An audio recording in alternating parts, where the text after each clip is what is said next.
ብርሃንሽ መጥቷልና የእግዚአብሔርም ክብር ወጥቶልሻልና ተነሺ አብሪ። ኢሳይያስ ምዕራፍ 60 ቁጥር 1። ሻሎም ሻሎም ውድ እግዚአብሔር ቤተሰቦች እንደምናችሁ። እኛ ፉል ላይት ኢንተርናሽናል ቸርች ወይንም ሙሉ ብርሃን የክርስቶስ ቤተክርስቲያን እንሰኛለን። ዓላማችን መልካሙን ለማድረግ የሚቀናውን ገንዘቡ የሆነውን ትውልድ ለእግዚአብሔር ማስነሳት ሲሆን አገልግሎታችንን ከዚህ በኋላ በዚሁ ገጽ የምናስተላልፍ መሆኑን ስንገልጽ በደስታ ነው።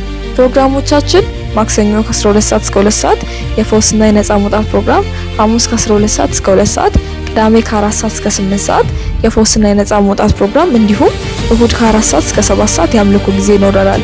አድራሻችን አዲስ አበባ ዘነበ ወርቅ አለርት ሆስፒታል ፊት ለፊት ካለው ታክሲ ማቆማ ወደ ወይራ ወደሚወስደው አስፋልት የፖሊስ ጣቢያው ክበብ ፊት ለፊት ያገኙናል። ለበለጠ መረጃ በ0940 42 32 35 እንዲሁም በ0911 63 74 13 ላይ በመደወል የጸሎት አገልግሎትና መንፈሳዊ ጥያቄዎቻችሁን ማሳወቅ እንደምትችሉ ስንገልጽ በደስታ ነው። በክብር ቆዩ።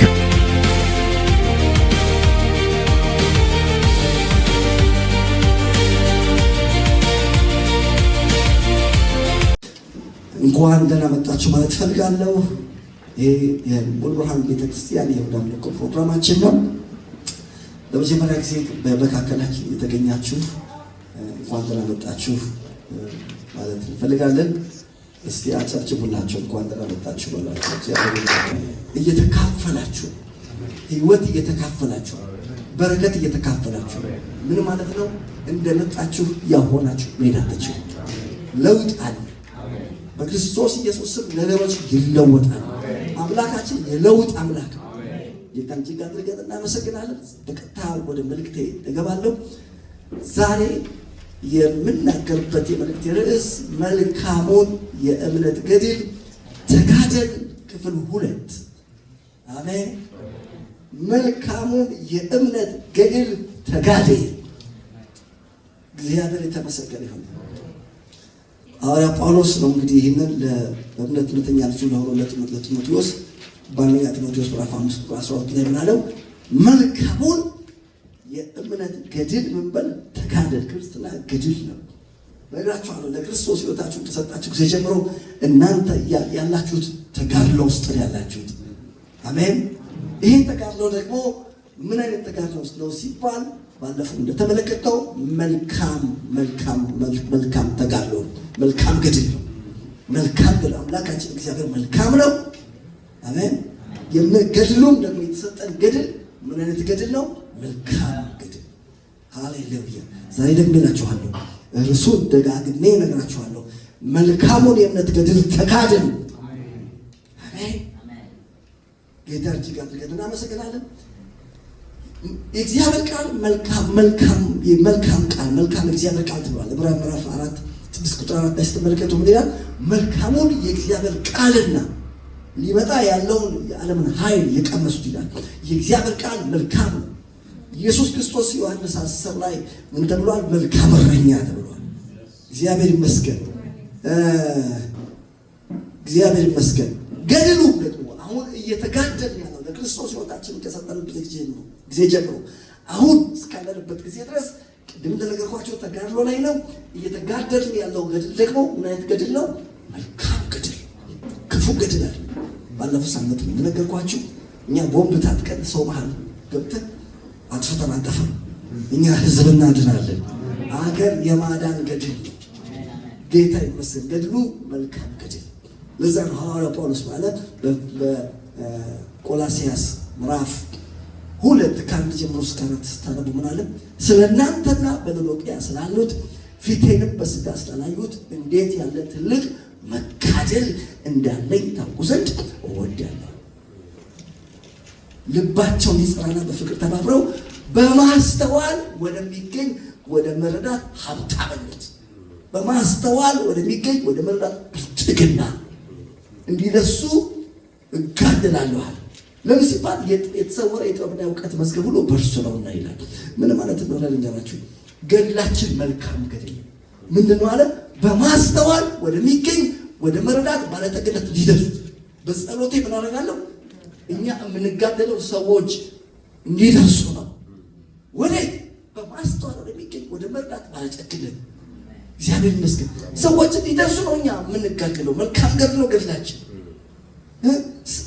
ጳውሎስ ማለት ሰዎች ሁሉ እንዲድኑና እውነቱን ወደ ማወቅ እንዲደርሱ በሚወድ በአምላካችን በመድኃኒታችን ፊት ደስ የሚያሰኝ እነግራችኋለሁ። እኔና ያለን ገድል ሰዎች ሁሉ እንዲድኑና እውነቱን ወደ ማወቅ እንዲደርሱ እንጋደላለን። ቤተሰቦቻችን እውነቱን ወደ ማወቅ እንዲደርሱ እንጋደላለን። እግዚአብሔር ይመስገን። ገድሉ እያልኳችሁ ያለሁት መልካም ነው። አሜን። ወደ ጽዮን ተራራ ወደ ሕያው እግዚአብሔር ከተማ ወደ ሰማያዊቷ ኢየሩሳሌም እንዲደርሱ እንጋደላለን። ሃሌሉያ። ወደ ጻድቃን መንፈሶች በሰማያት ወደ ተጻፉ ወደ በኩራት ማህበር የሁሉም ዳኛ ወደ ሆነው ወደ እግዚአብሔር የአዲስ ኪዳን መካከለኛ ወደ ሆነው ወደ ኢየሱስ ክርስቶስ ከአቤል ደም የተሻለ ወደሚናገር ወደ መርጨት ደም እንዲደርሱ እንጋደላለን። እኛ ወደ ደረስንበት እንዲደርሱ ወደ ደረሳችሁ ወገኖቼ እኛ ደርሰናል። ነገር ግን ሌሎች እንዲደርሱ ምን እናደርጋለን? ገድሉ መልካም ገድል ነው። እኛ የደረስንበት ወገኖቼ እግዚአብሔርን ወደ ማወቅ ደርሰናል። በሱ ወደ መታወቅ እንዲደርሱ እንጋደላለን። ጌታ ይመስገን። ገድሉ ምን አይነት ገድል ነው? መልካም ገድል። ሊታረዱ የተወሰኑትን የማዳን ወደ ማወቅ የሚነዱትን የመታደግ ገድል ነው እንጂ ክፉ ገድል አይደለም። ገድሉ መልካም ገድል። እስቲ መልካም ገድል ነው። ራሳችንን የማዳን እግዚአብሔር ይመስገን። ጌታ ይመስገን። በዕብራውያን ላይ ምን ይላል? ዕብራውያን ምዕራፍ 1:12 ምን ይላል? ሁሉ መዳንን ይወርሱ ዘንድ ለማገዝ የሚላኩ መናፍስት አይደሉም ይላል። ስለ መላእክት ሲናገር ሁሉ መዳንን ይወርሱ ዘንድ እግዚአብሔር ይመስገን። መዳንን ወርሰናል። ሌላውንም ለማውረስ ነው የምንጋደለው። ወርሰን እኛ ብቻ አንቀርም፣ ቤተሰቦቻችን ሁሉ ይወርሳሉ። በክርስቶስ ኢየሱስ ያለው መዳን ከዘላለም ክብር ጋር እንዲያገኙ ስለተመረጡት አሁንም እንጋደላለን በጸሎታችን በማንኛውም አቅጣጫ። እግዚአብሔር የተመሰገነ። እስቲ ገድሉ መልካም ገድል ነው። እግዚአብሔር ይመስገን። አሜን። ምሳሌ 3:35 ላይ ምን ይላል? ጠቢባን የሰነፎች ከፍታ መዋረድ ነው፣ ጠቢባን ግን ክብርን ይወርሳሉ። ክብርን የመውረስና የማውረስ ወርሳ ታወርሳለህ። የኔ ወርሰሽ ታወርሻለሽ። ወርሰሽ ቤተሰብሽን ታወርሻለሽ። ወርሳ አንተም አገርን ታወርሳለህ። አዎ ገድሉ መልካም ገድል ነው። ገድሉ ምን አይነት ገድል ነው? መልካም ገድል። ዕብራውያን ምዕራፍ 10 ከ39 እስከ 38 ምን አለ? ሊመጣ ያለው ይመጣል፣ አይዘገይም፣ ጥቂት ጊዜ ነው። ጻድቅ በእምነት ይኖራል። እኛ ግን አለ ነፍሳቸውን ሊያድኑ ከሚያምኑት ነው እንጂ ወደ ጥፋት ከሚያፈገፍጉት አይደለም። እነግራቸዋለሁ፣ እኛ የተጋደለ ይሄ እምነት ገድል ነፍሳችንን ለማዳን ነው። ወደ ጥፋት አናፈገፍግም። ወደፊት ከክርስቶስ ጋር ወደፊት በሉ እስቲ። እግዚአብሔር እጅግ አድርገን እናመሰግናለን። ሉቃስ 13:24 ላይ በጠበበችው መንገድ ለመግባት ተጋደሉ ይላል። በጠበበችው ለመግባት ምን በሉ? ተጋደሉ። ጌታ የተመሰገነ ይሁን። ሁለተኛ ባለፈው ሳምንትም እንዳነሳነው አሁንም እንዳነሳላችሁ የምፈልገው ይሄ እየተጋደልን ያለው ገድል ሁለተኛ የእምነት ገድል ነው። የምንድን ነው? የእምነት ነው። ገድሉ ጉዳዩን የእምነት ገድል ነው። የእምነት ገድል ነው ማለት ነው ምናምነው እውነትን ነው። ያመነውን እምነት እንዳናምን እና ውሸት እንድናምን በጠላት የሚደረግብን ውጊያ አለ። ያንን ተቃውመን ግን ከእውነት ጋር መወገድ ነው። ጌታ ይመስገን። ገድሉ የምን ገድል ነው? የእምነት ገድል ነው። አንደኛ ጴጥሮስ ምዕራፍ 2:9 ላይ ምን አለ? ከጨለማ ወደሚደነቅ ብርሃን የጠራችሁ የእርሱን በጎነት እንድትጠሩ የተመረጠ ትውልድ፣ ቅዱስ ሕዝብ፣ ለርስቱ የተለየ ወገን ናችሁ። ቀድሞ ወገን አልነበራችሁም፣ አሁን ግን እግዚአብሔር ወገን ናችሁ። ቀድሞ ምሕረት ያገኛችሁ አልነበራችሁም፣ አሁን ግን ምሕረትን አግኝታችኋል። ግን ጠላት ምንድን ነው የሚለው? የንጉሥ ካህን አይደለም፣ ቅዱስ ሕዝብ አይደለም። እኛ ግን በእምነት እንቆማለን። ቃሉ ያለንን ነን። ቃሉ ናችሁ ያለንን ነን። ገድሉ የእምነት ገድል ነው። እግዚአብሔር የተመሰገነው። አዎ ቅዱስ ሕዝብ ነን። we are a holy nation። ለርስቱ የተለየ ወገን ነን አይደላችሁ የሚለው የተሰበረ ይሁን። የእግዚአብሔር ልጆች ነን። የሚዋጋለ በልጅነት ላይ እኮ ነው ገድሉ የእምነት ገድል። የእግዚአብሔር ልጅ ከሆንክ የእግዚአብሔር ልጅ ነኝ ትላለህ። የእግዚአብሔር ልጅ ከሆንክ ሄድ ሊገኝ ዳቦ አድር። አያችሁ ጥያቄው ልጅነት ላይ ነው። ስለ እግዚአብሔር ልጆች የተጻፈ ጽሑፍ የተጻፋለ በመጽሐፍ ቅዱስ። በመንገድ ሁሉ ይጠብቁ ዘንድ መላእክቶች ስላንተ ያዛቸዋል፣ እግሮችን በድንጋይ ላይ ሰነክለው በእጆቻቸው ያነሷል ተብሎ በመዝሙር ላይ ተጽፏል። አንተ እግዚአብሔር ልጅ ትላለህ፣ አንቺ እግዚአብሔር ልጅ ትላለሽ። እና እግዚአብሔር ልጅ ከሆንሽ ታዲያ የተጻፈው በመንገድ ሁሉ ይጠብቁ ዘንድ እግር እንዳይሰናከል መልአክ የሚያነሳ ከሆነ ከዚህ መቅደስ ላይ ለምንድን ነው ራስን አትወረውረው? ጥያቄው የልጅነታችን ላይ ብዥታ ለመፍጠር እግዚአብሔር ናችሁ ያለንን ነገር በሙላት እንዳንቀበል የማድረግ ጦርነት ነው። ጦርነቱ ገድሉ የምን ገድል ነው? የእምነት ገድል ነው። እግዚአብሔር አገልጋይ ከሆናችሁ እግዚአብሔር ለአገልግሎት ተጠራችሁ። ምን ነው አገልጋይ አይደለህም? ጦርነቱ አገልጋይ አይደለም። ዝም ብለህ አንተ ማገልገል የለብህም የሚል የጠላት ውጊያ አለ። ዝም ብለህ ስራ ብትሰራ ይሻላል። አፈር ማትቀመጥ ቢል ይሄ ምንድን ነው? አንቺ ምንድን ነው ማድረግ ያለብን? የእምነት ገድል። ጳውሎስ ማለት ለአገልግሎቱ ምንም እንኳን አስቀድሞ ተሳዳቢ አንገላጭ አንደኛ ጢሞቴዎስ ምዕራፍ 1:16 ላይ ምንም እንኳን አስቀድሞ ተሳዳቢ አንገላጭ አሰራጭ ምንም ቢሆን ሳላውቅ ባለበመስል ያደረኩት ወለትን አገኝ ለአገልግሎቱ ሾሞኝ ተሾም ያለው በልዋጋቸው በቃ ኮንፊስ ነው ያደረግኩ እኔ ሲጽፍለት ለጢሞቴዎስ ለአገልግሎቱ ሾሞኝ ታማኝ አድርጎ ስለቆጠረኝ ኃይል የሰጠኝ ኢየሱስ ክርስቶስ ይመስገን።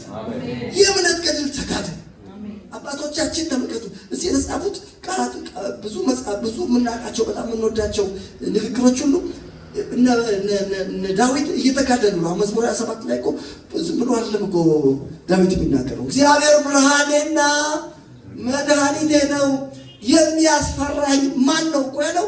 እናስፈራራለን ብለው የተሰበሰቡ ስላሉ ነው። ሰውየው ምን እያደረገ ነው ካላችሁ የእምነት ገድል እየተጋደለ ነው። አልፈራም እያለ ሲያልፈራም ነው። ገድሉ የመንገድ ነው የእምነት ነው አይደለም እንዴ? ጌታ ይመስገን።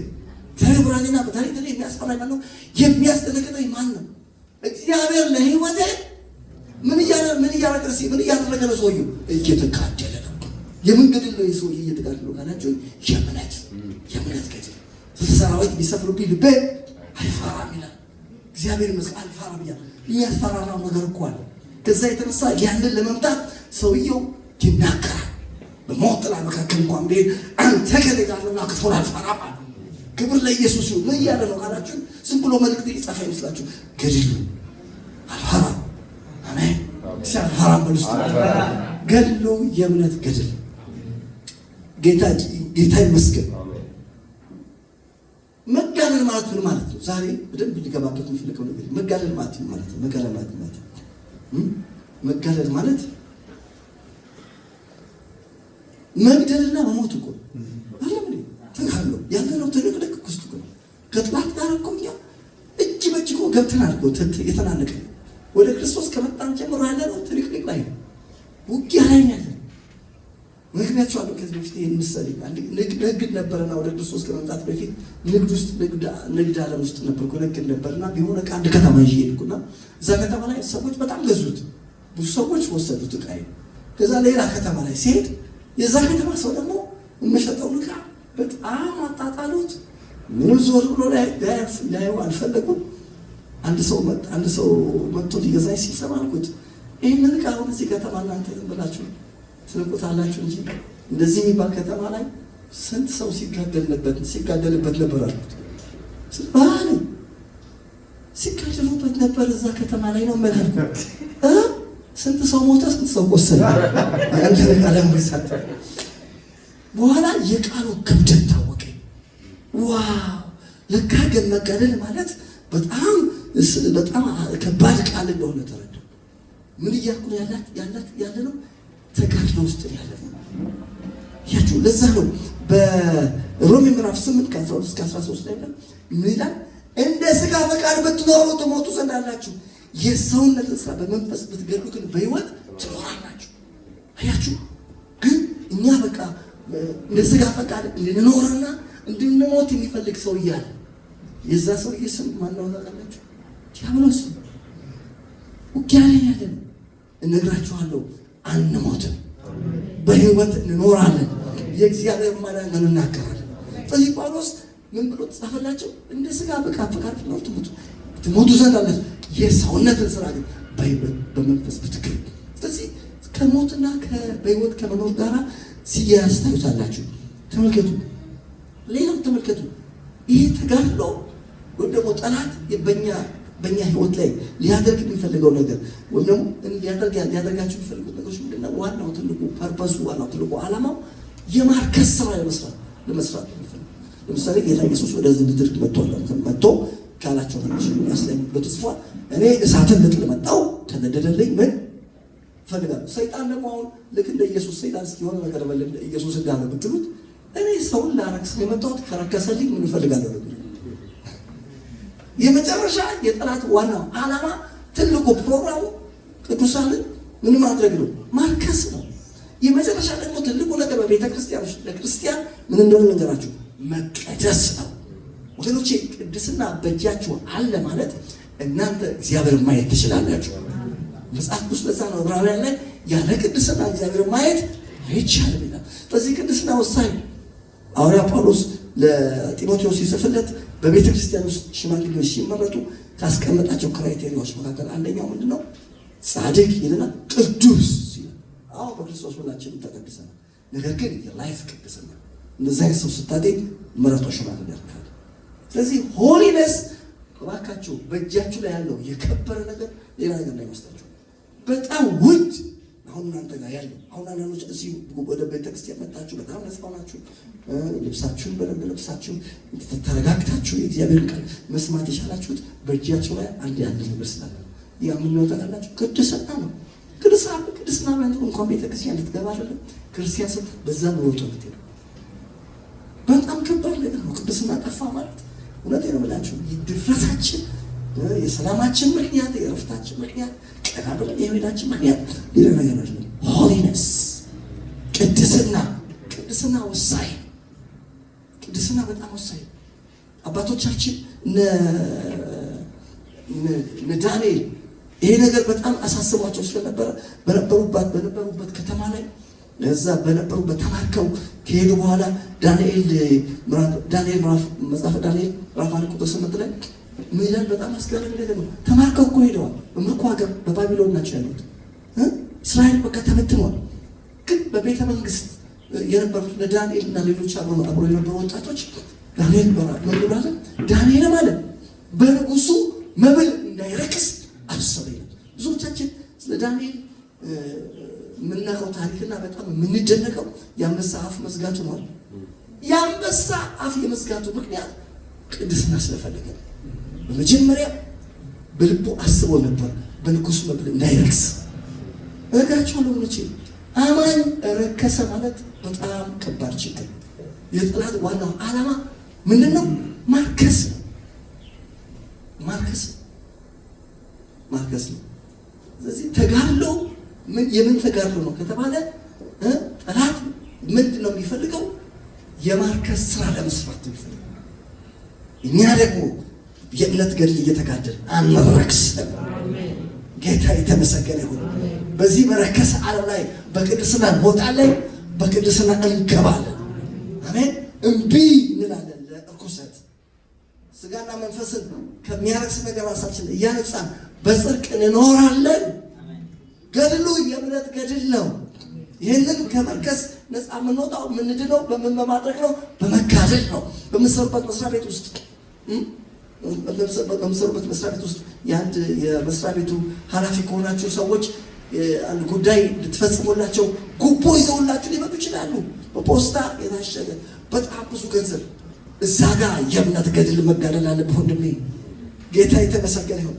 አልቀበልም፣ ዞር በል። ይዘህ ያስከውን ነገር እኔ የምቆመው ከእውነት ጋር ነው ልትል ያስፈልጋል። ዛሬ ተመልከቱ፣ ገድል ያስፈልጋል። ገድሉ የእምነት ገድል አዎ። ቢያረክስ ሰውዬው እኮ ምንድን ነው ዓላማው? ብትቀበሉ እኮ ምንድን ነው የምትሆኑ? ትረክሳላችሁ። መጸለይ አትችሉ፣ ያስቸግራችኋል። ቃልን ማንበብ ያቀምጣታለን። መድረክ ላይ ወጥተህ ፕሮግራም ብራ ብትባል እኔ እዛ ስጋ ነው የምቀመጠው እኔ ችግር ውስጥ ላይ ትላለህ። ምን ሆነ ነው? ጠላት ነው ማስለቀቅ እኮ ነው። በጌታ በኢየሱስም አንረክስም፣ አንረክስም።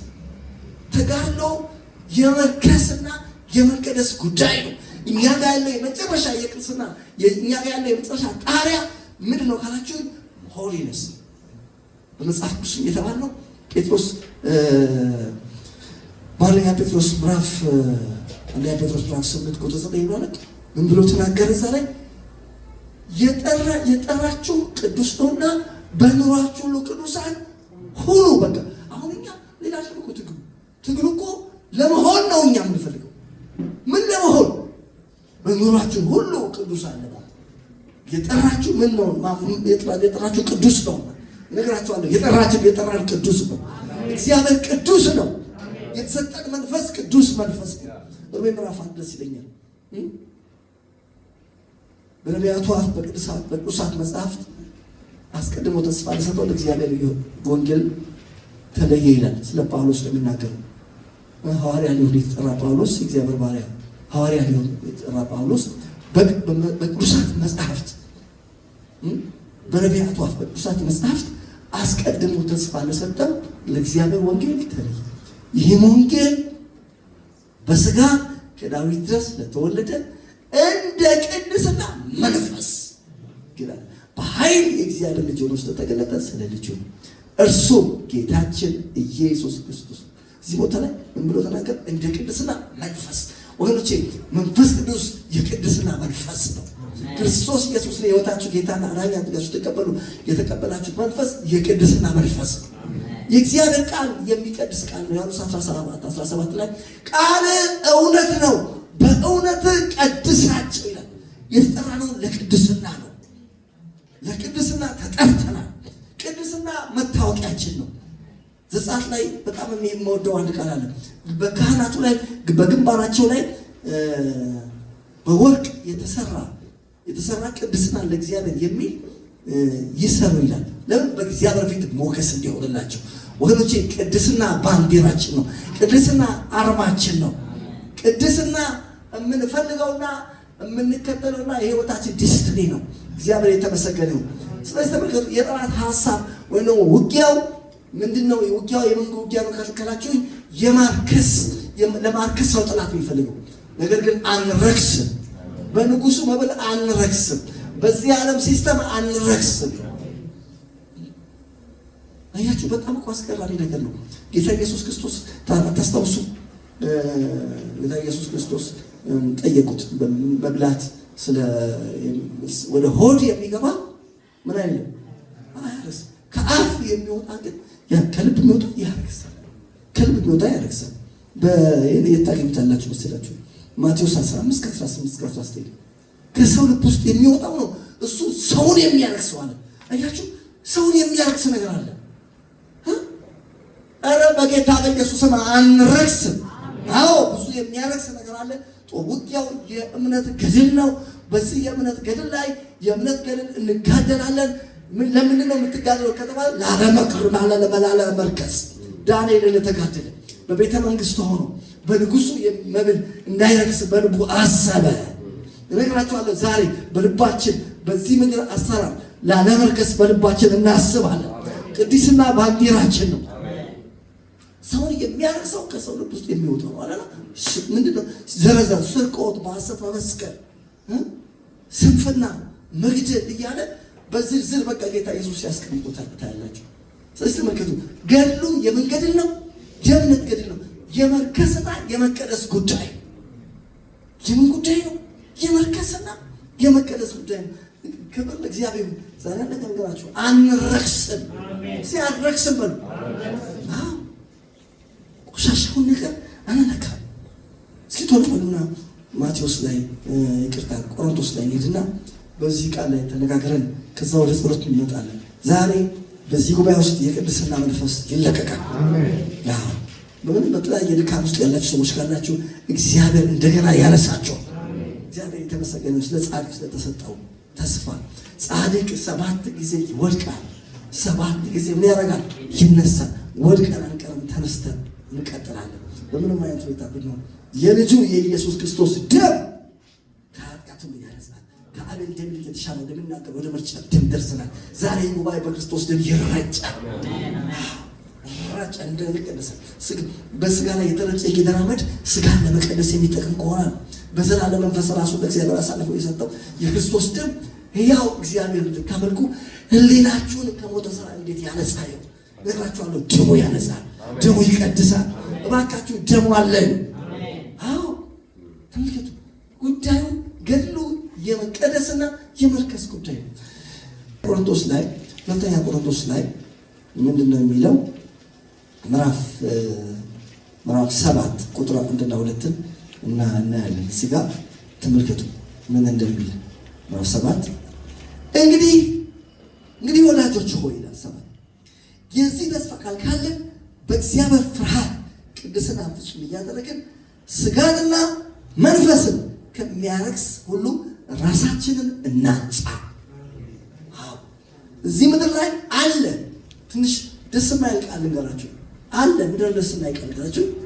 ስጋና መንፈስን የሚያረክስ ነገር አለ ሞልቷል። ነገር ግን ራሳችንን እናነጻለን በእግዚአብሔር ፍርሃት። እንዴት አድርገን ነው ራሳችንን እናንጻው ሲባል በእግዚአብሔር ፍርሃት። እስቲ በእግዚአብሔር ፍርሃት በሉስ። እግዚአብሔር እጅግ አድርገን እናመሰግናለን። ስጋና በዚህ በረከሰ ዓለም ላይ ቅድስና ፍጹም እያደረግን በእግዚአብሔር ፍርሃት ራሳችንን ማንጻት እንችላለን። ትልቁ መሳሪያችን ስሙን ላስተዋውቃችሁ የእግዚአብሔር ፍርሃት ይባላል። በዛ ነው ምሳሌ ላይ ምን ይላል? ሰው እግዚአብሔርን በመፍራት ከክፉ ነገር ይሸሻል ይላል። ከክፋት ይመለሳል ይላል። ሰው ከክፋት የሚመለሰው በእግዚአብሔር ፍርሃት ነው። ስለዚህ ተመልከቱ እንግዲህ ወላጆች የዚህ ተስፋ ቃል ካለ በእግዚአብሔር ፍርሃት ቅድስናን ፍጹም እያደረግን ስጋንና መንፈስን ከሚያረክስ ራሳችን እናንጻ። ስጋንና ምንም መንፈስን የዲያብሎስ ዋናው ዓላማ ስጋችንና መንፈሳችንን የማርከስ ፕሮግራም ነው። እነግራቸዋለሁ። ስጋችን መንፈሳችን አይረክስም። ሲያንረክስም ጉቦ በመቀበል አንረክስም። ቆሻሻ ፊልሞችን በማየት አንረክስም። አንረክስም። ሲያንረክስም በልስቲ ልብ ወለድ መጽሐፎችን በማንበብ አንረክስም። ጌታ ይመስገን። የምንቀደስበት የሚቀድሰን መጽሐፍ እናነባለን። ሲያንረክስም በሉ እባካችሁ። ገድሉ የእምነት ገድል ነው። የእምነት ገድል ነው ያለው። ውጊያው ተመልከቱ፣ ውጊያው መንፈሳዊ ነው። ገድሉ የእምነት ገድል። ገድሉ የእምነት ገድል ነው። እግዚአብሔር ተዋጊ ነው። ዘጸአት 15:15 ላይ እግዚአብሔር ተዋጊ ነው። ስሙ እግዚአብሔር ነው። አምላክህ ተዋጊ ከሆነ አንተም ተዋጊ ነህ። እግዚአብሔር ባለፈው እንደተናገርኩት ደግሜ እነግራችኋለሁ። እግዚአብሔር የምዕመን አምላክ ሳይሆን የምን አምላክ ነው ካላችሁ የሰራዊት አምላክ ይላል። የሰራዊት ጌታ እግዚአብሔር። ወገኖቼ እግዚአብሔር ምንድን ነው ያለው? ሰራዊት ነው ያለው። እናንተ የእግዚአብሔር ሰራዊት ናቸው። እግዚአብሔር ተዋጊ ከሆነ እኛም ደግሞ እንዋጋለን። አንረክስም። ላለመርከስ እንዋጋለን። ሞባይላችሁን ከፍታችሁ እያያችሁ እያለ በቃ ዝም ብሎ ከይሉባችኋል።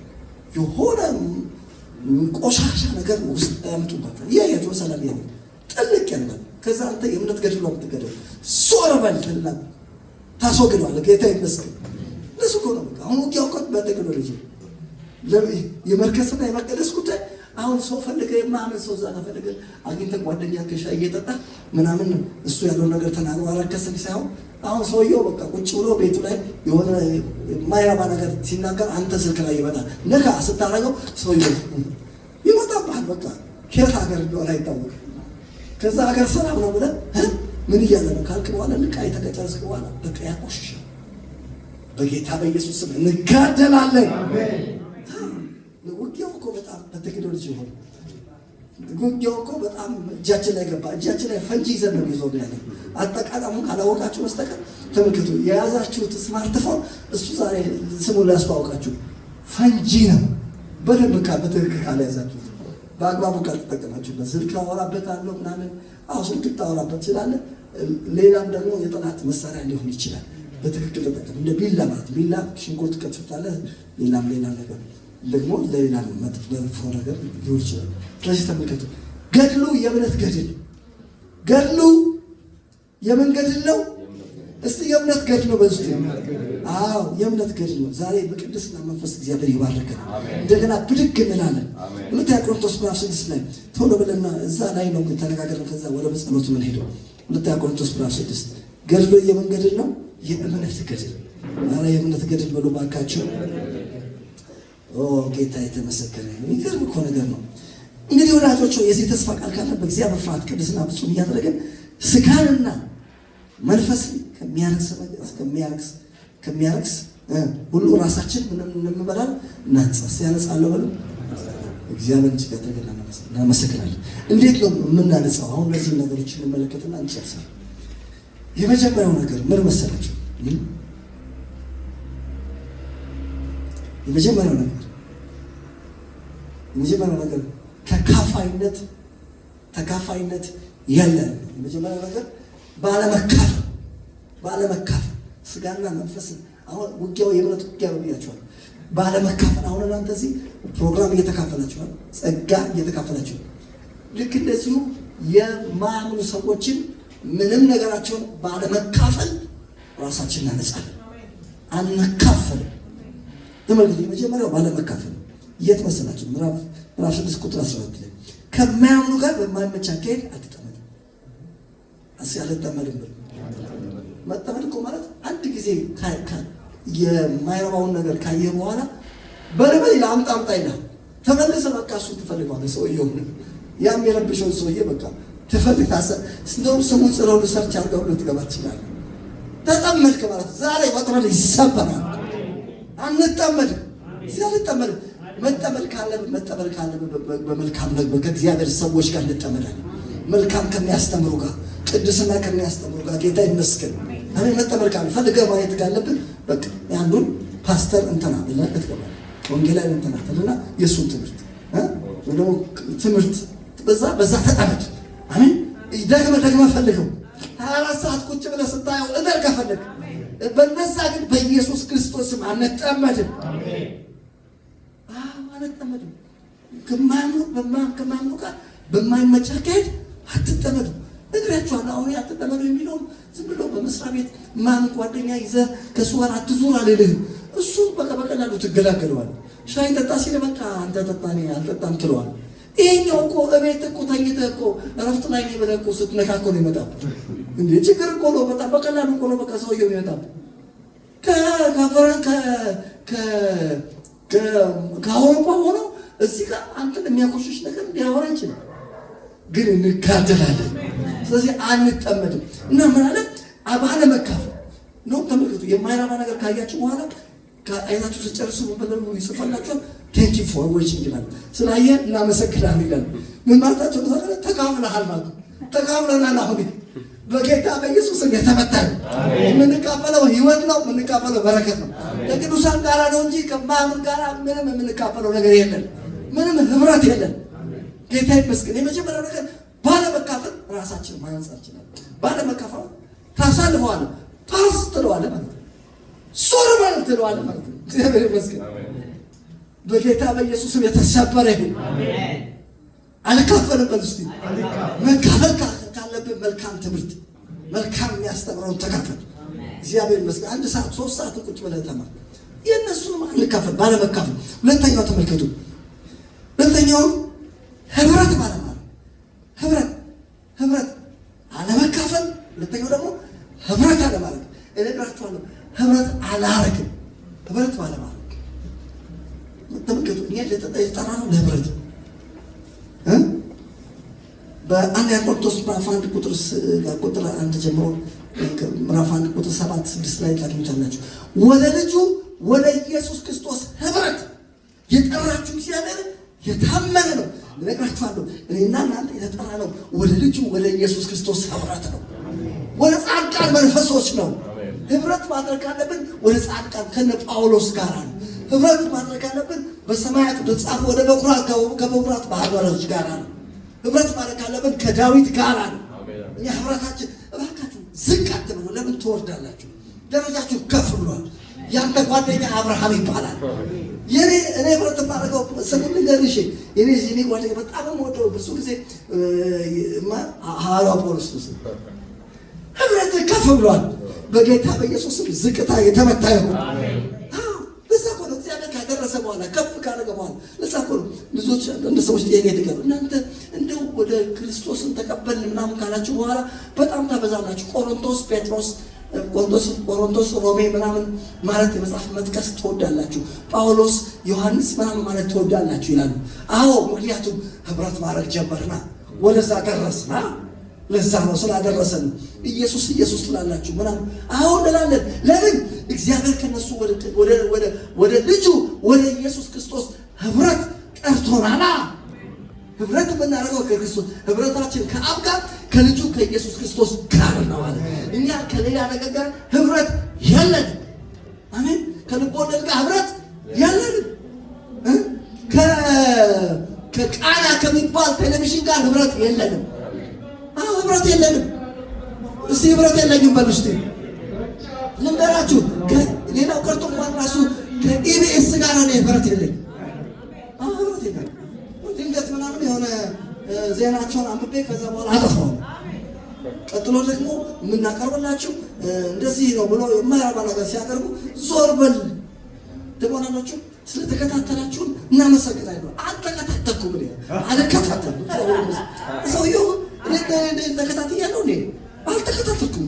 ስለተከታተላችሁ ምን አልከታተልም። በልስቲ የምንከታተለው እግዚአብሔር የምንከታተለው ይኸውላችሁ በደረጃችን ከፍ ባለበት ሌቭል ነው የምንከታተለው። የተመልከቱ መንፈሳዊ ሁሉ የከበረውን ነገር እግዚአብሔር ከፍ አድርጎናል። እንደገና አንወርድም። ያልወርድም በሉ እስቲ። አንድ ዩኒቨርሲቲ ተማሪ ዩኒቨርሲቲ ከገባ በኋላ ተመልሶ ነርሰሪ ገብቶ ይሄ አፕል ሊሙን ሲካት ይላል አይልም። እዚሁ ሰው ዩኒቨርሲቲ ገብቷል። እግዚአብሔር ክርስቶስ ኢየሱስን የሕይወት ጌታና ዳኛ ትዕግስት ገበት እግዚአብሔር ከፍ አድርጓል። ህብረትን ከአባት ጋር ከልጁ ከኢየሱስ ክርስቶስ ጋር ነው። ወደ ልጁ ወደ ኢየሱስ ክርስቶስ ህብረት ተጠርታችኋል። ስለዚህ በተጠራንበት መጠራት እንመላለሳለን። ዝቅ አንልም። ጌታ የተመሰገነ። ስለዚህ ሁለተኛው ህብረት ባለማድረግ ምን ከምን ጋር ህብረት የማናደርገው? ብርሃን ከጨለማ ጋር ምን ህብረት አለ? መልሱ አደረገ ነው። ምንም ህብረት ያለው ዛሬ ላይ ነገራቸው በመጽሐፍ ቅዱስ ከተባላቸው ስሞች መካከል አንዱን ልንገራችሁ። ብዙዎቻችን እኔ ክርስቲያን ነኝ የተለያየ ስም ትላላችሁ ትላላችሁ። ልክ ነው፣ ክርስቲያን ናችሁ። እኔ እሱን አልነካባችሁ። ሌላ ግን ትክክለኛ ስማችሁ ልንገራችሁ። ከኤፌሶን ላይ እናንተ ብርሃን ናችሁ። ምን ይላል? እናንተ በጌታ ብርሃን ናችሁ፣ ቀድሞ ጨለማ ነበራችሁ። ወንዶቼ በክርስቶስ ከመሆናችሁ በፊት ጨለማ ነበረብን አይደለም፣ ራሱ ጨለማ ነበር። ነገር ግን እግዚአብሔር በምህረቱ በክርስቶስ የመስቀል ስራ አሁን በጌታ ብርሃን ሆነናል። ዛሬ ነገር ልንገራችሁ፣ አሁን ብርሃን ከጨለማ ጋር ምንም ህብረት የለውም። ጳውሎስ ማለት ፍሬ ከሌለው ከጨለማ ስራ ጋር አትተባበሩ፣ ይልቁንስ ግለጡት እንጂ። ክብር ለእግዚአብሔር። በቃል እውነት እናጋልጠዋለን እንጂ አንተባበርም። ላይክ አናረግም። የሆነ ተመልከቱ፣ የሆነ እልም ያለ ቲክቶከር በቃ አንደኛ ወጣ ምናምን ብሎ ተብሎ የሚያቀርበው ነገር ሁሉ የማይረባና የረከሰ እንዴት አንተ ላይክ ታደርግለታል? ተባበርክ እኮ ፍሬ ከሌለ ጨለማ ስራ ምን እያደረክ ነው? ላይክ እችን አያገኛትም። እችን ለዚች አያገኛትም። ክብር ለእግዚአብሔር። በኢየሱስ ክርስቶስም አያገኛትም። አንተባበርም። ጌታ ይመስገን። ሲያገኛትም በሉ እስቲ። አዎ ጨለማ ብርሃን ከጨለማ ጋር ምን ህብረት አለው? መልሱ አንድ ነገር ነው። ምንም ህብረት የለው። ህብረት ያለው ብርሃን ከብርሃን ጋር ነው። እግዚአብሔር ይመስገን። እዚህ እርስ በርሳችን ብርሃን ከብርሃን ጋር የብርሃን ልጆች መልእክት ያመጣሉ። ከእነሱ ጋር ህብረት እናደርጋለን። ኮፒ ሊንክ እናደርግላቸዋለን። ሌላ ደግሞ ምንድን ነው ሼር እናደርግላቸዋለን። እንደገና ላይክ እናደርጋለን። እኛም ደግሞ እንለቃለን። መልካም እግዚአብሔር ቃል ጌታ የተመሰገነ። ሌላ ዛሬ እንደምን ነው ወደዚህ ወደ ቴክኖሎጂ ያዘነበርከው ስላለ ጦርነቱ እዛ ላይ ነው። ምን ሌላ ቦታ ምን ሄድ ያስፈልግ ባለቤት ውስጥ ቁጭ ብለህ ብርድ ልብስ ለብሰህ ምን ሞባይልን የምትለካካው ምን እያደረክ እንደሆነ ምን ይታወቃል? ባለቤት ውስጥ ቁልፉን ለምን ትቆልፋለህ? ስልክህን ስትከፍት ቤት ቆልፋችሁ የምትከፍቱ ሰዎች የምታዩት ነገር ችግር ስላለው ድንገት ሰው ባይባችሁ ምን ነው የምትለው ችግር ስላለ ነው። ዛሬ በጌታ በኢየሱስ ስም ዛሬ ተሰበረ። ውጊያው ስለሆነ ምንም ህብረት የለንም። ራሳችን እንዴት እናንጻለን ሲባል ህብረት ባለማድረግ እስቲ ህብረት አላደረግበት የተባለው አንድ ነገር ነው። ወንድሞች በህብረት ቢሆኑ መልካም እጅግም ያማረ ነው። አንዳንድ ነገሮች ይናገራል። በዚያ እስከ ዘላለም ድረስ ህይወትና በረከትን አዟል። ህብረት የምናደርገው ብርሃን ከብርሃን ጋር።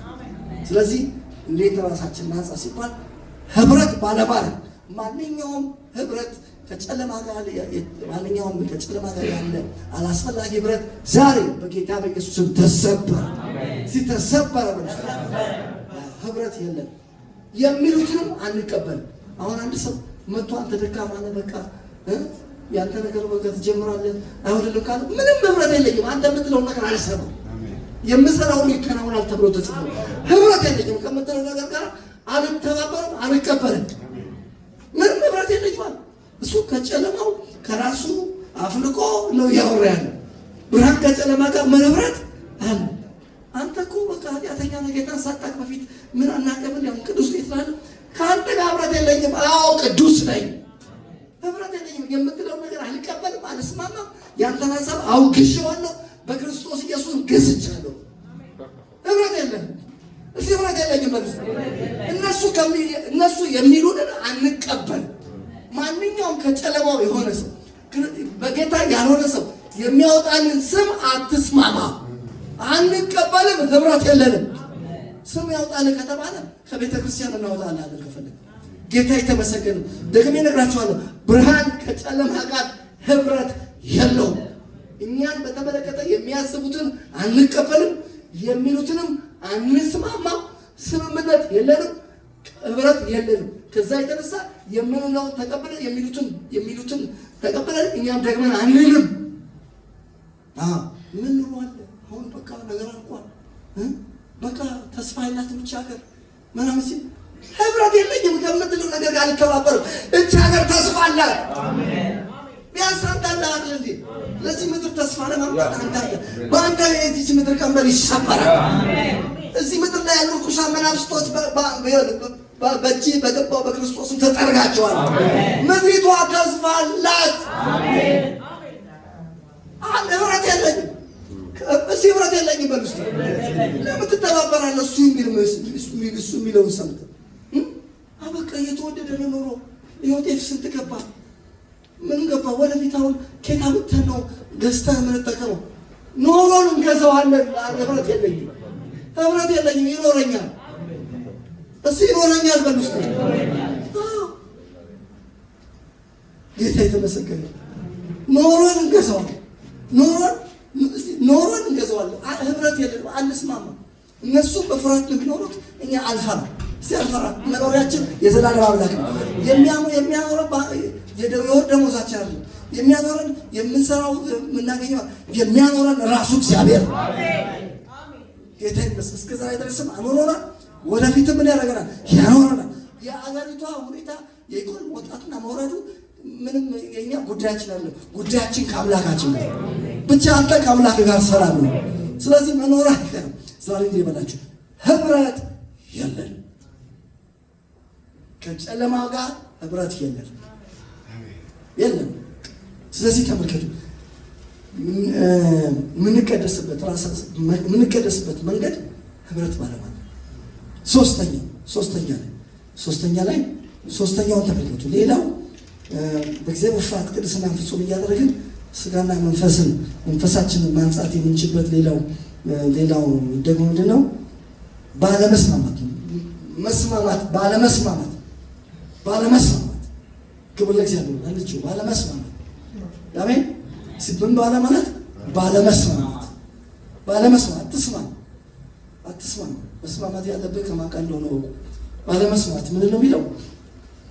በደንብ አድርጋችሁ ስሙ።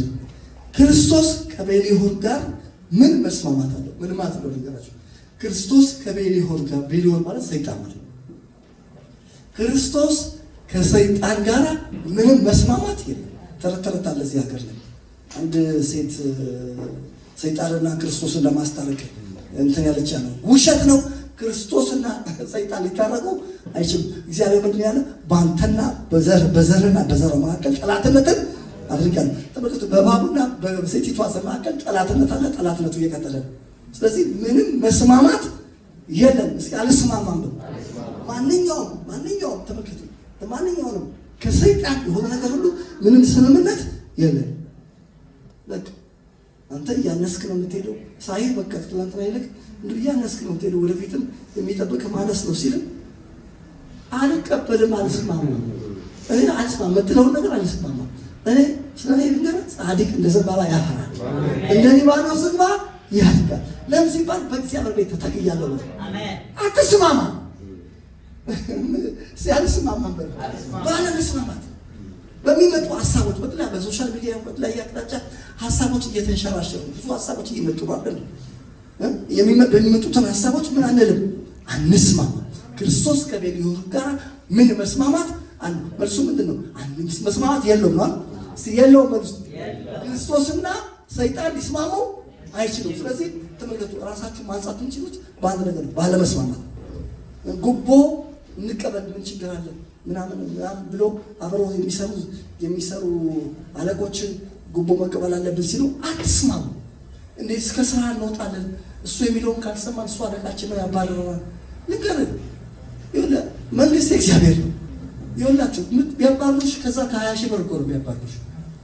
እግዚአብሔር 40 ሺህ አዘጋጅቶ ነው ብትባረር፣ ጉቦ አልቀበልም ከተባረር ይሄ እኮ የእምነት ገድል እኮ ነው። እነግርሃለሁ ወገኖቼ፣ ደግሞ የተሻለ ነገርም ስላለ የእነሱ 20 ሺህ ብር ከና 20 ሺህ ብርና እርኩሰታቸው እዛ ይቀር። አንተ ግን ከፍ ወዳለ ነገር እግዚአብሔር ያደርጋል። የእምነት ገድል እንጋደላለን። አንስማማ። ጉቦ ለመቀበል አንስማማ። ሲያልስማማ ለመዋሸት አንስማማ። ለመዋሸት ምን አንልም፣ አንስማማ። እኔ ከሀገር ወጥቼ በነበርኩበት ጊዜ ምን ነው ያሉ ሰዎች መጥተው ምን እዚህ ሀገር በቃ አንተ እንትን በል ቅር እንትን ፖለቲከኛ ነኝ በል ፖለቲከኛ ነኝ እዛ እያሳደዱኝ ነው። ልጆቼ ሚስቴ ታስራለች። አንደኛዋ ልጄ ደግሞ በቃ ችግር ውስጥ ነች በል ከዛ እዚህ ሀገር ትቀራለህ፣ እዚህ ሀገር ይቀበሉሃል። እንደዛ ስትል አልስማማ።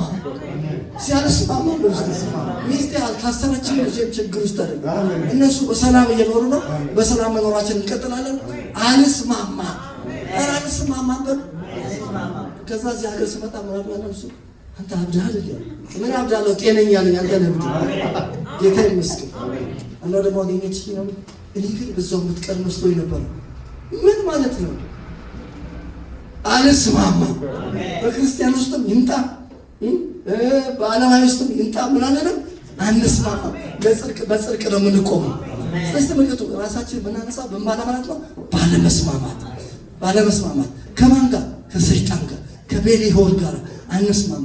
በአንተ ውስጥ ያለው ክርስቶስ ከሰይጣን ጋር ምንም ስምምነት የለው። ኧረ ስምምነት የለውም በሉ። ያለው ምን ነው ታውቃለሽ? ድብድብ ነው ያለው፣ መተናነቅ ነው፣ ተጋድሎ ነው ያለው። ተጋድሎ ያትስማ አንጨባበጥ አልስማማም። ጌታ ይመስገን። ሲያልስማማም በሉ ተጣሉ። ሀሳብ ምን መጣላትን የምትፈሩ ሰዎች አላችሁ። ከሰይጣን ሀሳብ ጋር አንጣላለን፣ አንስማማ፣ አንቀበልም፣ አንተባበርም። በቃ የሚያስፈልገውን ዋጋ እንከፍላለን ባለመስማማት። እስኪ አልስማማም በሉ ባካችሁ። ክርስቶስ ከቤልሆር ጋር ምን መስማማት አለ? መልሱ ምንም መስማማት የለም። ምንም መስማማት እንስማማው ተስማሙ የተባለው ከማን ጋር ነው? እግዚአብሔር ይላል። አሁንም ከእሱ ጋር ተስማማ፣ ሰላምም ይኑር፣ በዚያም በጎነትን ታገኛለህ።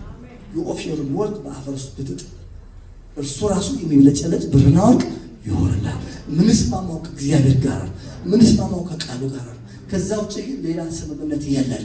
ሲያለስማማ ባለመስማማት ሶስተኛውን ተመልከቱ ደግሞ እንዴት ነው ስጋና መንፈስን ከሚያረክስ ነገር ራሳችን የምናነጻው ሲባል ባለመጋጠም።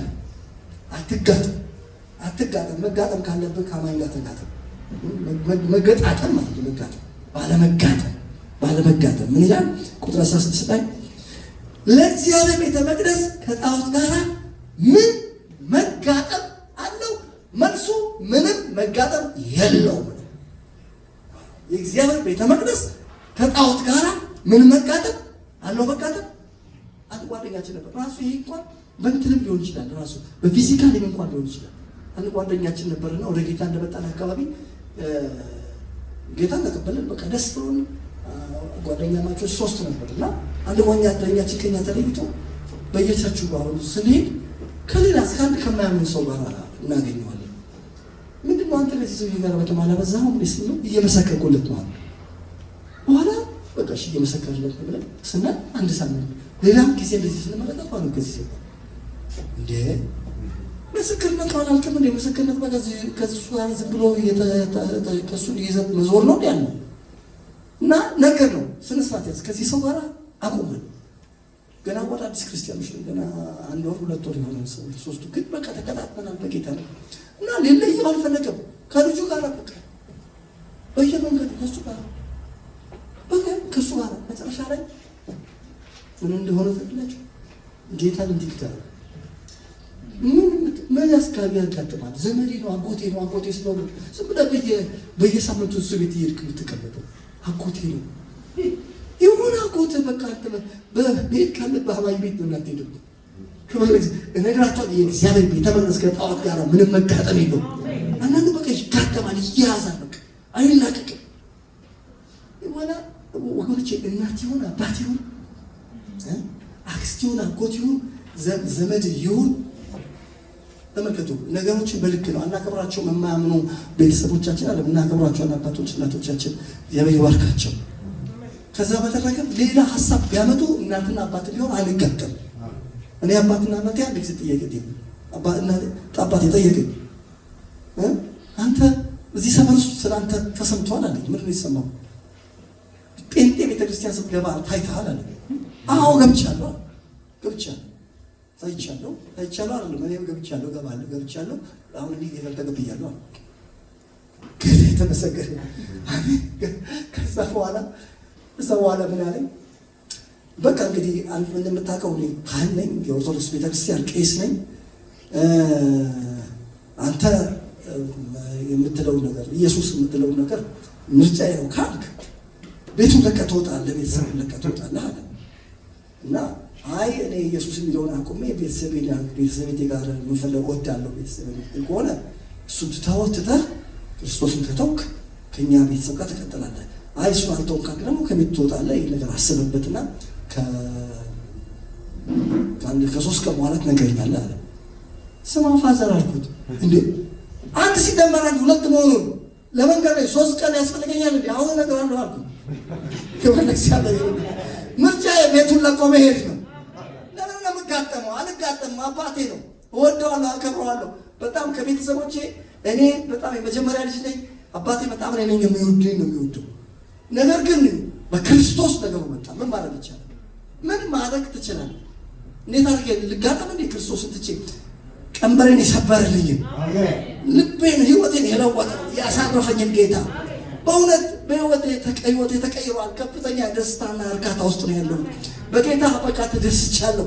ይህን ጌታ እንዴት አድርጌ ነው የምሸቅጠው? እንዴት አድርጌ ነው የምጋጠመው? ወገኖቼ መረጥኩ። በል እንግዲህ ሳጥን ልብስን ጠቀልዬ ውጣ፣ ልብሴን ጠቅልዬ ወጣው። አልጋጠም ወጣው። ከወጣው በኋላ ግን እነሱ ባለቤት እንዲሆኑ አደረኳቸው። እንኳን ለእኔ አይደለም ለእነሱ ቤት እንዲገዙ አድርጌያቸዋለሁ። ጌታ የተመሰገነ። ምን ላችሁ ፈልጌ ነው? አልጋጠም ነው የእግዚአብሔር ቤተ መቅደስ ከምን ጋር? ከጣዖት ጋር ምን መጋጠም አለው? መልሱ መጋጠም የለውም። አንጋጠም። ከተጋጠም ከቤተክርስቲያን ጋር ተጋጠም፣ ከቅዱሳን ጋር አሜን። ቤተክርስቲያን ወደ ቸርችን እንጂ ከሌላ ነገር ጋር አንጋጠም። ሲያልጋጠምበት ባለመጋጠም ከዛ በደንብ ሰው የመጨረሻውን ነገር ወደ ጸሎት እንሄድ ነው። ቁጥር 16 ለእግዚአብሔር ቤተ መቅደስ ከጣዖት ጋር መጋጠም አለው ካለ ይልና እኛ የሕያው እግዚአብሔር ቤተ መቅደስ ነንና ዛሬ እንዲህ በላችሁ እናንተ የሕያው እግዚአብሔር ቤተ መቅደስ ናችሁ። እስቲ የሕያው እግዚአብሔር ቤተ መቅደስ ነን በሉ ውስጥ እኛ የሕያው እግዚአብሔር ቤተ መቅደስ ነንና። ከዛስ እንዲሁም እግዚአብሔር ተናገረ እንዲህ ሲል ምን አለ? በእነርሱ እኖራለሁ፣ በመካከላቸው እመላለሳለሁ፣ አምላካቸው እሆናለሁ፣ እነርሱም ሕዝቤ ይሆኑኛል። ጌታ ይመስገን። ስለዚህ ምን እናድርግ? ከመካከላቸው ውጡና የተለያችሁ ሁኑ፣ እርኩሱንም አትንኩ። ሲያለካበሉ ባካችሁ። እኛ የሕያው እግዚአብሔር ቤተ መቅደስ ነን። እንዴት ነው የሕያው እግዚአብሔር ቤተ መቅደስ የሆነ ሲባል በእነርሱ እኖራለሁ። አንተ የሕያው እግዚአብሔር ቤተ መቅደስ ነህ። እግዚአብሔር በአንተ ይኖራል። የመንፈስ ቅዱስ ማደሪያ ነሽ። ራስሽን አቃለሽ አትመልከች። የሕያው እግዚአብሔር ቤተ መቅደስ ነን። አሜን። በእነሱ እኖራለሁ፣ በእነሱ እመላለሳለሁ። እነግራችኋለሁ፣ በእኛ እግዚአብሔር ይኖራል። እስቲ በእኔ እግዚአብሔር እየኖረ ነው በሉ። እግዚአብሔር እጅግ አድርገን እናመሰግናለን። ስለዚህ ከመካከላችሁ ውጡና የተለያችሁ ሁኑ ይልና እርኩሱን ነገር ምን አትበሉ፣ አትንኩ። እስኪ አነካበሉ፣ አንስማማም፣ አንጋጠምም። አንድነት ምን አንድነት አለ ይላል። አንድነትም የለንም። እንዴት አድርጌ ነው የዘለልኩት? ከማያምኑ ጋር በማይመች አካሄድ አትጠመዱ። ጽድቅ ከዓመፃ ጋር ምን ተካፋይነት አለው? ብርሃን ከጨለማ ጋር ምሕረት አለው? ክርስቶስ ከቤልዮን ጋር ምን መስማማት አለው? ወይስ ከማያምን ጋር ምን ክፍል አለው? ለእግዚአብሔር ቤተ መቅደስ ከጣዖት ጋር ምን መጋጠም አለው? እኛ የእግዚአብሔር ቤተ መቅደስ እና እንዲሁም እግዚአብሔር ተናገረ እንዲህ ሲል በእነሱ እኖራለሁ፣ በመካከላቸው እመላለሳለሁ፣ አምላካቸው እሆናለሁ፣ እነሱም ሕዝቤ ይሆኑኛል። ስለዚህ ከመካከላቸው ውጡ። እስቲ ከመካከላቸው ወጣሁ። ከመካከላቸው ውጡና የተለያችሁ ሁኑ። ዛሬ ያለ ነገራችሁ እኛ የተለየን የተለየ ሆይ በጌታ በኢየሱስም የተለየን ነው። የፈለግነውን የማንመለከት እነግራችኋለሁ። አይናችን የኛ አይደለም፣ አይናችን የክርስቶስ ነው። ክርስቶስ እንዲያይ የሚፈልገው ብቻ ነው የምንመለከተው። እነግራችኋለሁ። ጆሮአችን የኛ አይደለም፣ ጆሮአችን የክርስቶስ ነው። ጆሮአችን እንድንሰማ እሱ ክርስቶስ እንድንሰማ የሚፈልገው እንሰማለን። አፋችን የኛ አይደለም፣ አፋችን ክርስቶስ እንድንናገር የሚፈልገው እንናገርበታለን። ሰውነታችን የኛ አይደለም፣ ሰውነታችን የክርስቶስ ነው። የተለየ ሆንኩ በሉ ባካችሁ። አሁን የመጨረሻው ነግራችሁ ነው የምንጸልየው። ተመልከቱ። ከመካከላችሁ ወጣ፣ እርኩሱን ነገር ባነካ ታውቃላችሁ፣ ባለመንካት ታውቃላችሁ። ባለመንካት ቅድም ነግራችኋለሁ። ራሱ እርኩሱ ነገር ያያችሁ እያለ ስልካችሁ ላይ ከመጣ አትንኩት። መንካት የለባችሁ። ከእሳ ጋር ብረት ማድረግ የለብንም። ተመልከቱ። ምንድነው የሚሆነው? እርኩስ ነገር ባነካ ከመካከላችሁ በወጣ የተለዩ በሆን ምን ጥቅም አገኛለሁ? ጥቅሙን ልንገራችሁ። ጥቅሙን ነግራችሁ ልጸልይ። ተመልከቱ። ጥቅሙን መሰላችሁ? እነዚህ ነው ጥቅሙ ይላል ሁሉን የሚገዛ ጌታ ይላል። እኔም እቀበላችኋለሁ፣ ለእናንተም አባት እሆናለሁ፣ እናንተም ለእኔ ወንድ ልጆችና ሴት ልጆች ትሆናላችሁ። እግዚአብሔር ይመስገን። ከዛ መልእክቱ ይቀጥላል። ቁጥር 1 ላይ እንግዲህ ወዳጆች ሆይ የዚህ ተስፋ ቃል ካለን ምንድነው? ተስፋ ቃል ከመካከላችሁ ውጡና የተለያችሁ ሁኑ፣ እርኩሱን ነገር አትንኩ እና ካለካችሁ እኔም አባት ትሆናላችሁ፣ እናንተ ደግሞ ለእኔ ወንድ ልጆችና ሴት ልጆች ትሆናላችሁ፣ ለእኔ ሕዝብ ትሆናላችሁ። የዚህ ተስፋ ቃል ካለን ምን እናድርግ? እንግዲህ ወዳጆች ሆይ የዚህ ተስፋ ቃል ካለን በእግዚአብሔር ፍርሃት ቅድስና ፍጹም እያደረግን ስጋና መንፈስን ከሚያረክስ ነገር ከሚያረክሱ ራሳችንን እናንጻ። በማን? በእግዚአብሔር ፍርሃት ቅድስና ፍጹም እያደረግን። ቅድስና ፍጹም የምናደርገው በማፍራት ነው፣ በእግዚአብሔር ፍርሃት። ጌታ ይመስገን። ክብር ለእግዚአብሔር። ዳዊት ዮሴፍ ከዛ ወጥመድ ያመለጠበት ትልቁ መሳሪያ እንደው ዮሴፍን ዛሬ ቃለ መጠይቅ ልናደርግለት እንችላለን እኛ። ምክንያቱም ዮሴፍ በቃሉ አማካኝነት እዚህ ከኛ ጋር ስላለ ማለት ነው። ኢንተርቪው ማድረግ ይቻላል። በቃል ኢንተርቪው ዮሴፍ የት እናገኘዋለን? ይሄው እጃችን ገብቷል። የቃሉ ደጅ ተከፍቷል። ይሄ እኮ ለምናምን ሰው ተዘግቶበታል፣ ለእኛ ግን ከፍት ነው። ስለዚህ ዮሴፍን ቃለ መጠይቅ ማድረግ ይቻላል። ዮሴፍ እንደዛ አይነት ወጥመድ ውስጥ ገብተን ማንም በሌለበት ያቺ ሴት የጲጢፋራ ባለቤት በነዛ አይነት ስታስጨንቅ በዛ ሁኔታ ውስጥ ባለፍ ሰዓት እንዴት ልታመልጥ ቻልክ? ላመልጥ የቻልኩት በአንድ ነገር ነው የሚላቸው ዮሴፍ። መልሱ መስማት ትፈልጋላችሁ? እግዚአብሔር ፍርሃት። ለሴትየው እነዚህ ነው የሚላችሁ። ቀጥል እስኪ ዮሴፍ እስኪ አብራራ ያልኳትን ልንገራችሁ ነው የሚላችሁ። ምንድን ነው ያለ? በእግዚአብሔር ፊት ይህን ክፉ ነገር እንዴት አደርጋለሁ? እስቲ በእግዚአብሔር ፊት በሉ። ሰው ባይኖርም እግዚአብሔር አለ። እግዚአብሔር ያያል። አሜን። ከተማ ብትቀይሩ ለስራ ጉዳይ ከሀገር ብትወጡ በኢትዮጵያ ውስጥ ሆነ ሌላ ከተማ ላይ ለስራ ጉዳይ ሰው የማያውቃችሁ ቦታ ላይ ብትገቡ እግዚአብሔር ግን ያውቃችኋል። ስለዚህ በእግዚአብሔር ፍርሃት ቅድስናን ፍጹም እያደረግን ስጋና መንፈስን ከሚያርስ ነገር ራሳችን እናነጻለን። ቆመን እንጸልያለን። እግዚአብሔር አድርጎ ባርካችሁ። ሃሌሉያ።